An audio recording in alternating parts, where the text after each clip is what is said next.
যে গল্পগুলো আমি করে ফেলেছি বা যে চরিত্রগুলো আমাকে দেখে ফেলেছে মানুষ, সেই চরিত্রগুলো আমি অ্যাভয়েড করে নতুন নতুন চরিত্র নিজেকে ভাঙার চেষ্টা করছি। মানুষকে আমার চাচ্ছি শহরের সবার হাতে হাতে, সবার বাসায় যাওয়ার সময় যাতে একটা করে গাছ নিয়ে যায়, বারান্দায় একটা গাছ লাগান।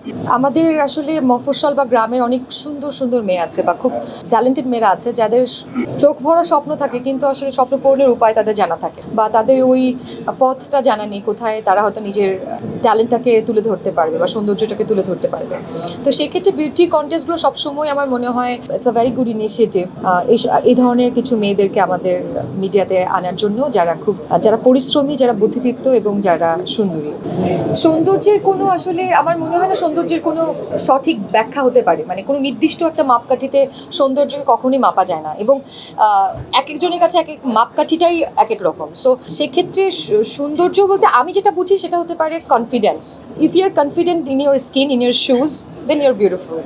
ওই যে এই বিউটি কন্টেস্টটা কেন ভালো লেগেছে যেটা আপনি কোশ্চেন করছিলেন, সেটাই হচ্ছে এটা যে এখানে যখন ৪৫ বছর পর্যন্ত মেয়েদেরকে সুন্দরী প্রতিযোগিতায় আনার যোগ্য মনে করছে, তা সেখানে কিন্তু বোঝা যাচ্ছে যে আমরা সৌন্দর্যকে কোনো নির্দিষ্ট বয়স সীমায় বাঁধতে চাচ্ছি না বা সৌন্দর্যকে নির্দিষ্ট কোনো মাপকাঠিতেও বাঁধতে চাচ্ছি না।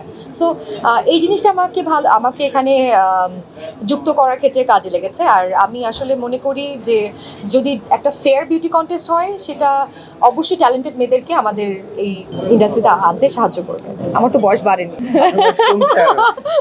সো থিং ইজ, আমি আই ফিল কি আসলে ভালো খাবার খাওয়া, মানে ইনার বিউটি, আপনি যদি ভেতর থেকে নিজেকে মেনটেন করেন তাহলে আপনার স্কিন এমনিতেই গ্লো করবে, আপনার সৌন্দর্যটা বাইরে ফুটে আসবে। যেমন প্রচুর পরিমাণে পানি খেতে হবে, have a lot of water and it green, go green.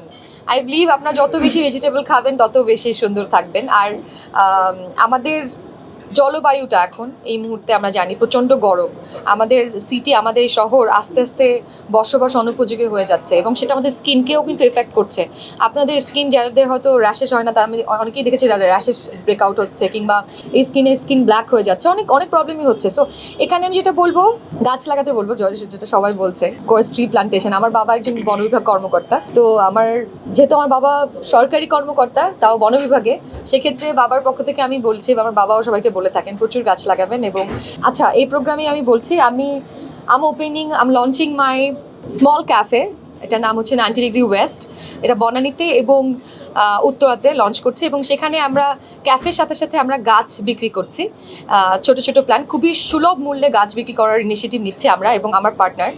90 degree ওয়েস্টের থ্রুতে আমরা মানুষকে আমার চাচ্ছি শহরের সবার হাতে হাতে, সবার বাসায় যাওয়ার সময় যাতে একটা করে গাছ নিয়ে যায়, বারান্দায় একটা গাছ লাগান। আমি যেটা বলবো, এটাও আমাদের সৌন্দর্য মেনটেনে হেল্প করবে। যদি আমাদের জলবায়ু ভালো থাকে, আমাদের স্কিন ভালো থাকবে, আমরা সুন্দর থাকবো। নাটক তো প্রচুর করেছি, আসলে নাটক নিয়ে স্পেশাল করে কি বলবো, বাট এখন যেটা আমি চাচ্ছি যে আমার অনেক 3 বছরের ক্যারিয়ারে, যেহেতু আমার 2.5 থেকে 3 বছরের ক্যারিয়ার আমার, তো এখানে আমি প্রথমে বুঝতেই পারিনি আসলে আমাকে কোন কোন কাজে আমাকে সম্পৃক্ত করা উচিত। কারণ সবার একটা আসলে জার্নি লাগে, শিল্পী হয়ে ওঠার ওই জার্নিতে আমার প্রথম দিকের যে ডিসিশনগুলো, আমি বলবো যে I have taken so many bad decision, so many mistakes, and I am happy to do that because all my bad decision has made me actually আমাকে আজকের চমক।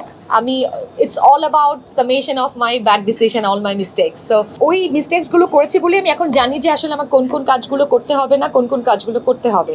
সো এখন অ্যাটলিস্ট অবশ্য আবার এই পারসেপশন হয়তো আবার চেঞ্জ হয়ে যাবে 5 বছর পরে। আমি এখন যেটা বলছি, আপনি এখন যেটা চিন্তা করছেন, আপনারা নিশ্চয়ই 1 বছর পর সেটা চিন্তা করবেন না, বা 5 বছর আগে আপনারা যেভাবে জীবনকে দেখতেন, এখন কি সেভাবে জীবনকে দেখেন না? তো আমাদের পারসেপশন, জীবনের প্রতি ভিউ বা জীবনের প্রতি আমাদের জীবন যাপনের যে আমাদের চিন্তাধারা, এটা সবসময়ই পরিবর্তনশীল। তো আমি এখন যেভাবে দেখছি যে আমি গল্পটাকে খুব প্রায়োরিটি দিচ্ছি কাজের ক্ষেত্রে। মোরাল লাইক আমার মনে হচ্ছে যে গল্পগুলো আমি করে ফেলেছি বা যে চরিত্রগুলো আমাকে দেখে ফেলেছে মানুষ, সেই চরিত্রগুলো আমি অ্যাভয়েড করে নতুন নতুন চরিত্র নিজেকে ভাঙার চেষ্টা করছি। যদিও খুবই ক্লিশে কথাবার্তা, এটা মনে হয় সব আর্টিস্টরাই বলে, স্টিল আই এম ট্রাইং। গত 3 বছরে আমি হয়তো অনেক কিছু করতে পারিনি, but this is my new journey to do something new. চলচ্চিত্র একটা বড় নাম, আমার মনে হয় চলচ্চিত্রের জন্য আমি প্রিপেয়ার কিনা আমি নিজেও জানি না।